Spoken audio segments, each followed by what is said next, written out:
Bienvenue à tous dans cette nouvelle vidéo. On se retrouve sur la seconde vidéo d'analyse et pour finir pour cette semaine du coup avec les Pokémon de type roche, hein. Donc ça a fait toute une semaine entière et il restera 17 semaines à faire, mais c'est à intervalle de 2 semaines comme je l'ai déjà expliqué. Hier j'ai fait une vidéo sur les meilleurs Pokémon disponibles de type roche pour chaque génération. Et aujourd'hui nous allons faire les pires et croyez-moi il y a du level. Le truc, c'est que le type roche de base est déjà pas extrêmement bon, mais on a des perles de Pokémon de type roche qui sont vraiment au fond du trou, hein, que personne ne joue presque, les gens ne jouent pratiquement jamais, hein, globalement, qui sont vraiment très très mauvais. Quels sont ceux qui ne sont pratiquement jamais joués aujourd'hui? On va voir tout ça. Le premier, vous le voyez, on va partir tout de suite. C'est Kabutops et c'est un peu, je pense que c'est presque le plus gros coup crève-cœur de la liste parce que c'est celui des parmi ceux de la liste que j'ai sélectionné, enfin que j'ai pu trouver, que je trouve presque le plus stylé parce que sur le papier il est pas si dégueulasse que ça, hein. Il a quand même une bonne attaque et une bonne défense, mais le gros souci c'est que contrairement à son collègue, hein, Amonistar, il ne possède pas Exuviation, hein, il possède Dance Lame lui. Alors que du coup il n'est pas assez rapide et Shell Smash booste au moins la vitesse à côté en plus de la puissance. Et après bah, il possède les mêmes défauts que la plupart des types roches classiques. Et surtout c'est un Pokémon qui dépend beaucoup de la pluie. En tout cas c'est un Pokémon qui n'est pratiquement jamais vu, hein. C'est pas le pire je dirais comparé à d'autres, mais bah, il est vraiment il est presque pas joué, hein. Vous voyez, quand même, il tombe à la 70e place du ZU, hein, 1,30%. Bon, tous les Pokémon vont être en ZU, hein, vous vous doutez bien, puisque c'est les pires du jeu. Donc voilà, un Kabutops, c'est vraiment un peu triste, parce que sur le papier, bah, c'est pas un Pokémon si inintéressant que ça, hein. Vous voyez, il a accès à des talents qui sont corrects, hein, surtout Glissade, hein, qui lui donne vraiment de l'utilité sous la pluie. Il a même tout rapide, hein, donc c'est assez triste. Son double type comporte aussi des faiblesses qui sont assez gênantes, donc à ce niveau-là, il est un peu à la traîne. On va passer au second Pokémon de cette vidéo, et donc le Pokémon de la deuxième génération qui ne s'impose pas. Je pense que c'est pas une grosse surprise, parce que c'est un Pokémon qui de toute façon n'est pratiquement jamais vu. C'est Simularbre. Simularbre, donc le fameux arbre imité.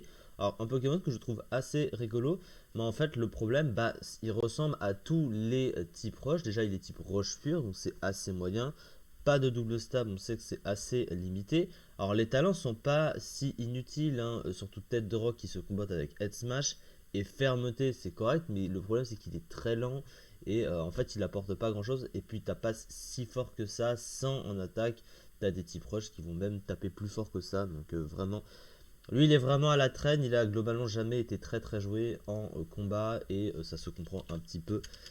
Et lui il atteint la 169e place du ZU, hein, 0,03%, donc c'est encore pire. Donc des perles il y en a, j'avais prévenu.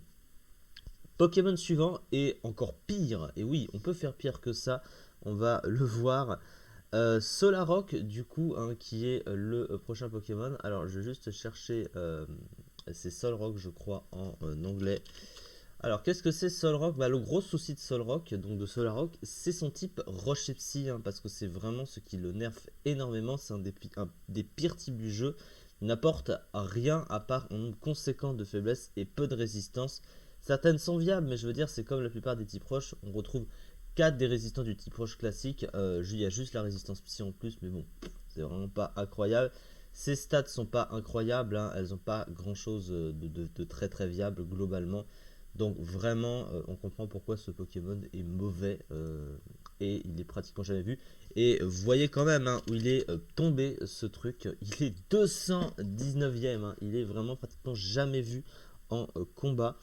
Ouais, ce Pokémon est merdique, il n'y a rien à jouer. Vaut mieux jouer autre chose à la rigueur. Et encore, des types proches, des très bons. On a vu qu'il n'y en avait pas des masses, donc, en tout cas dans les tiers, à part Tyrannosif, mais ça, c'est un petit peu à part.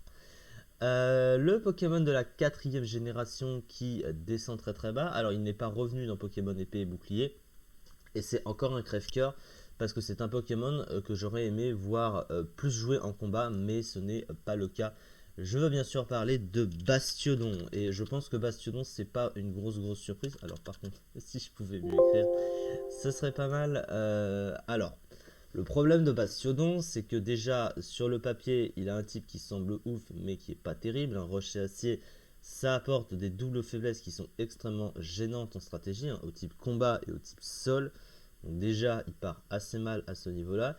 Même s'il possède de grosses défenses, c'est un Pokémon qui se retrouve très passif car il ne tape pas assez fort. Il est lent en plus de ça. Il peut même pas poser la distorsion lui-même, hein, je crois, hein. Il a des options de move pool très limitées sur le côté défensif. Donc c'est-à-dire que ses défenses lui servent juste à tanker pour tanker. Donc c'est une niche à placement sans conséquence. Et il n'a pas un très bon type défensif, contrairement à ce qu'on pourrait croire en apparence. Donc c'est un Pokémon qui est juste terriblement mauvais et il a toujours été triste, Bastiodon. Et il se classait par exemple ici 191e du classement, 0,00176. Bref, il est mauvais, il l'a toujours été malheureusement. En cinquième génération, un Pokémon que je trouve moche de toute façon, donc j'ai envie de dire, je me fiche de le voir dans ce top de manière générale ou ne pas le voir tout court. Après, c'est un Pokémon qui aurait pu être plus stylé, hein, on est d'accord. Donc il s'agit de Krabarak, hein, en cinquième génération, qui possède un type insecte roche, hein, comme Armaldo, hein. Donc c'est un type qui est assez moyen, hein, en stratégie, parce qu'il apporte pratiquement rien. Il a des faiblesses très gênantes, peu de résistance à côté. Les stats, bah, elles ressemblent à la plupart des Pokémon de type roche, hein, évidemment. C'est pour ça que le type roche est assez moyen, parce qu'il est toujours très très orienté sur la même chose. Il est assez unilatéral en stratégie. Il est lent, il a une mauvaise défense spéciale. Il a l'accès à Shell Smash quand même, Exuviation.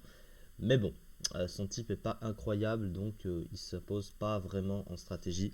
Et il atteint la 87e place. Alors c'est moins pire que certains qu'on a vu avant, mais bon, 0,64% en ZU, c'est quand même extrêmement mauvais. Pokémon suivant, et là encore ce n'est pas une surprise, en 6ème génération arrive le fameux Stracy. Stracy, un peu triste, encore une fois, c'est un peu à l'image de Bastiodon, tiens d'ailleurs, c'est un peu la même idée. Sauf que au moins lui, bon, il a quand même des options de move pool offensive, mais pareil, il est très limité en termes d'options de soutien. Au moins lui peut poser la distorsion, donc c'est déjà moins pire. Mais il a quand même un move pool limité, il n'a pas de bon move de soin non plus. Quoique il a peut-être Morning Sun, non, j'ai dit une bêtise. Non, il a pas de move de soin, il a juste de grosses défenses, mais il a quand même une petite base PV. Il tape pas assez fort, donc il est très passif. Et son type est loin d'être extraordinaire défensivement. Il a une double faiblesse au type acier, donc ça c'est assez chiant. Faiblesse eau, faiblesse sol. Bref, ce Pokémon a très peu de choses de viables en stratégie. Voilà pourquoi il est assez mauvais. Et malheureusement pour lui, il se classe à la 77e place du classement, 0,84%. Un peu mieux que celui qu'on a vu avant, mais ça reste évidemment mauvais. On enchaîne avec la 7e génération, et c'est un peu triste aussi parce que là c'est un Pokémon que je trouve stylé. Il s'agit d'une des formes de Lougarok, en fait, c'est Lougarok Nocturne, on en a déjà parlé. Mais en gros, le problème de cette forme, c'est que c'est la plus lente.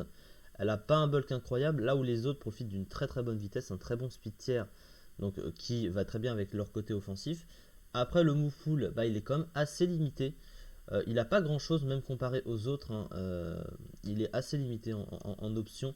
Il peut setup, par exemple, il a quelques attaques offensives, mais son move pool tient à très peu de choses. Et malheureusement, ça ne suffit pas pour s'imposer en stratégie. Donc, il atteint quand même la 25e place, c'est le mieux classé, je crois, hein. 9,32%. C'est le mieux classé, hein, du ZU, du top. Donc voilà, c'est le moins pire du lot. Mais il est quand même en ZU et il fait partie. C'est le pire Pokémon de type roche utilisable de la 7ème génération actuellement. On va passer au dernier. En 8ème génération, pour le peu de Pokémon de type roche qui a été rajouté, ils sont tous très mauvais. Ils sont tous en ZU, hein, c'est quand même triste. Celui qui ne se démarque vraiment pas du tout, le moins tout du moins du lot, et bien c'est Torgamore, hein. Torgamore avec son type roche-eau, qui pourtant offensivement est bon, hein, et qui va plutôt bien avec un côté offensif du Pokémon. Par contre, ah mais je suis en 7ème génération, ça explique. Ah oui, c'est vrai. Si je pouvais juste voilà, changer de truc rapidement, ça va venir.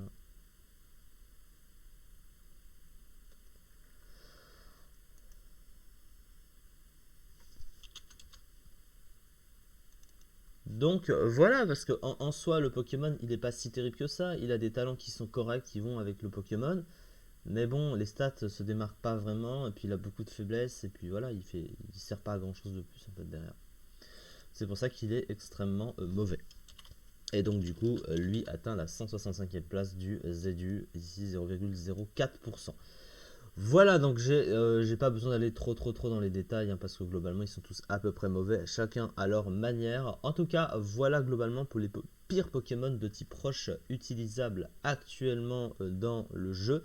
On se retrouve dans 2 semaines pour faire un nouveau type. Donc comme cette semaine, je commencerai par la tier list sur les Pokémon du type concerné. Le type sera tiré au sort au début de la semaine concernée. Donc